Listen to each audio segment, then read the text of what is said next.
This video is brought to you by Miniature Market. Thousands of board games, discounted prices, miniaturemarket.com. Hello my friends, the Game Boy Geek here. Today we're going on a long ride around the world. We're going to be doing it on a hot air balloon though, with the hot heat going up, rising us up with the heat, and we're going to be trying to make it around the world in 80 days. This is from Yellow. This is sort of a reprint of a popular game that won the Spiel des Jahres as the first one ever. And this is rethemed with the nice components, new artwork. It's for 2 to 6 players, takes about 45 minutes to play this family level game. So let's get going. I'll show you how it's played and I'll see you on the other side.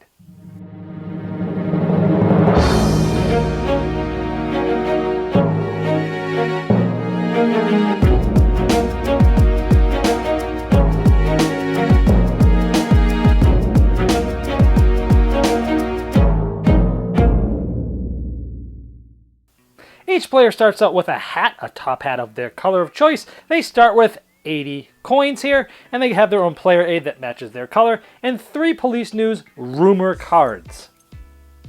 Here's the board set up for 4 players. We see 4 top hats here, and over the course of the game, these competitors are going to be trying to go around the world in 80 days in clockwise manner, trying to get back to here in day 80, and if they can do that and be the first one to do it, and have gotten rid of all of their rumor cards, and have less than $10 in their hand, then they will win the game.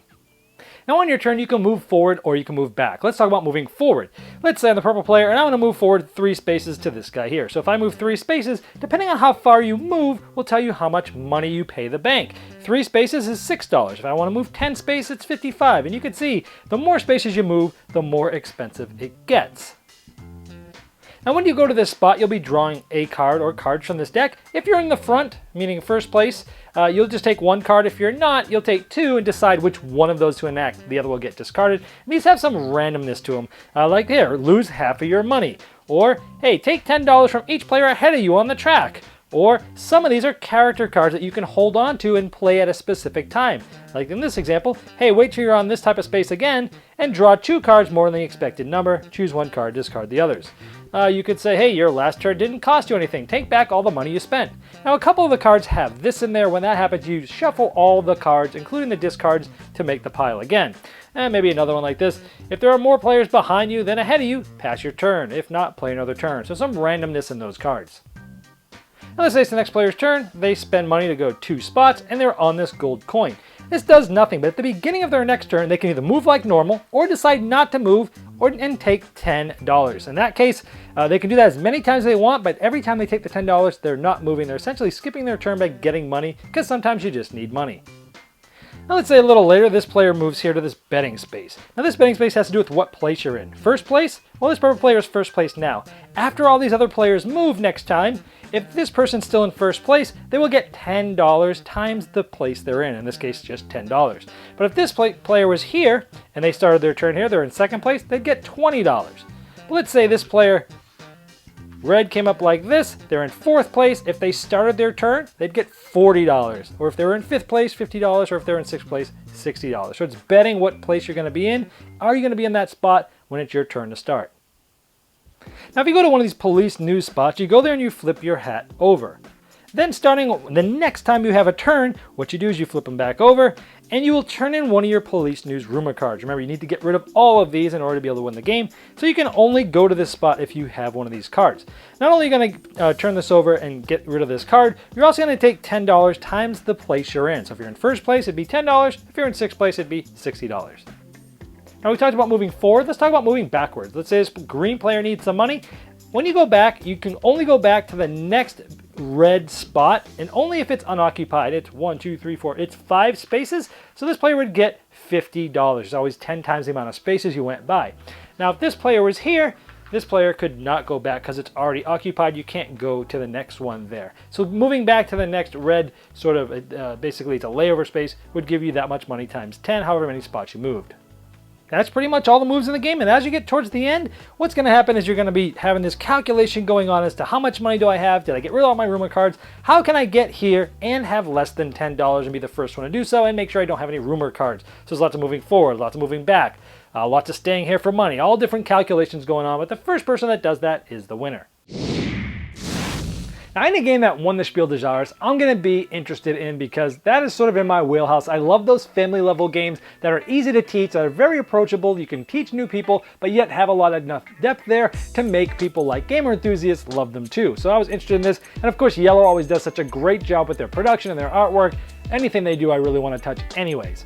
Now, this had won the original first ever Spiel des Jahres. I believe back then it was called The Tortoise and the Hare, and I had never played that version, but I can tell you that the box and the production of this is amazing. I mean, even in the box, I didn't show you this on the video, but it has this little peephole here of sort of a balloon, and as you take the box out, you can see like into the box. Very cool. They always do a great job production. This game's no different. The artwork's awesome, the boards are great, the cards are great.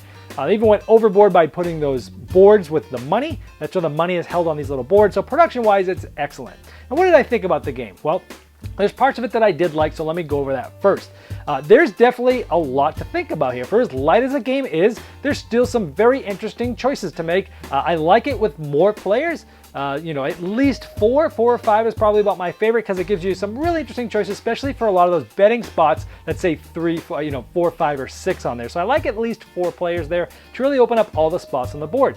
And then even though it's simple, it's like, am I just going to move forward and pay some money, or am I going to move backwards and get some money? But sometimes people are going to be in that spot and I won't be able to go back. I got to time it right. Am I going to sit on this coin spot? You know what? If someone's blocking me and I can't get money by going back to the layover, I'll just sit here and get some coins that way, or just wait till it gets open. Am I going to get on this betting spot and hope that, hey, that I'm in 3rd place on here? Well, other people are going to see that you're on 3rd place, and they're going to try to mess you over and either go back or have them go forward above you to make sure that you're not going to get that bet money. So some interesting things there. Lots of interactions with other players. So there's a lot of good things there. Let's see, the other ones, the rumor cards, yeah, just getting rid of those. I like the manipulation of the cash. It felt like sort of a little economic game in disguise there. And that brings me to one of the things that I didn't like about the game, those cards. When I played this game, the cards is the only thing that really made me feel like, whoa, it made the game feel aged. The game looks brand new, it looks awesome, the new theme is great, but those cards it felt like an old game with that mechanism. It's the only part of the game I did not enjoy, because I just felt like it was too random. I felt like I was playing a game that was like back a while ago. And if I didn't even know this was the original Spiel des Jahres, I still would have felt like, wow, this feels weird. It feels a little older, like an older mechanism to play. It's just quite random cards. So I did not like that aspect of the game. However, I did really love the end of the game. And this is the part where you're trying to get there. You're trying to make sure you have none of your rumor cards, but you gotta have less than $10 to get in there. And it's hard, and there's a lot of calculations that go on there. I love little mathy games, and at the end, you're gonna be doing math. You're gonna be like, okay, I go forward, I'll spend this much money, then I go back, get this much money, then I'll go here and get rid of this much money, and then I can get there with $10. And you have all these mathematical calculations going through your head, and it might seem light and easy at the beginning of the game, but as you get around, you're trying to get under that $10 and trying to figure out how to get there right on the spot. Yeesh, it's crazy mathematically fun. I find that really fun and most enjoyable. That was the best part of the game for me, but some people I played with that don't like to do a lot of math and don't like thinky mathy type problems, they did not like that part of the game. They actually like the other part better, where it's just free-forming, feel like you're la-di-da and going around and playing cards and getting money. So if you like mathy stuff, you're gonna like the end of the game. If you don't, you won't. Either way, I did not like the randomness of the cards, but overall I could see why it did get, the original Spiel des Jahres. So if you're looking for a family game and you don't mind a lot of randomness, and you don't mind a lot of mathematical calculations towards the end, which is, in my opinion, the excitement of the game, then this might not be for you. But if you don't mind those little things, if you know it's a family game going in and the randomness doesn't bother you, and if you don't mind doing the mathematical calculations, I think this is one that you're going to enjoy, and that is Around the World in 80 Days. This video was sponsored by Miniature Market's Review Corner. The Review Corner features podcasts, video, and written game reviews by gamers for gamers. Miniature Market, the online gaming superstore. Thousands of board games, discounted prices. Check them out at miniaturemarket.com. I'd like to thank each and every one of you for backing me on Kickstarter, making this season become a reality. I'd like to especially thank those here that have backed me at the credit level. Now, these video reviews are also available by audio on our podcast. It's the intros and the final thoughts on GameBoyGeek.com. Click podcast.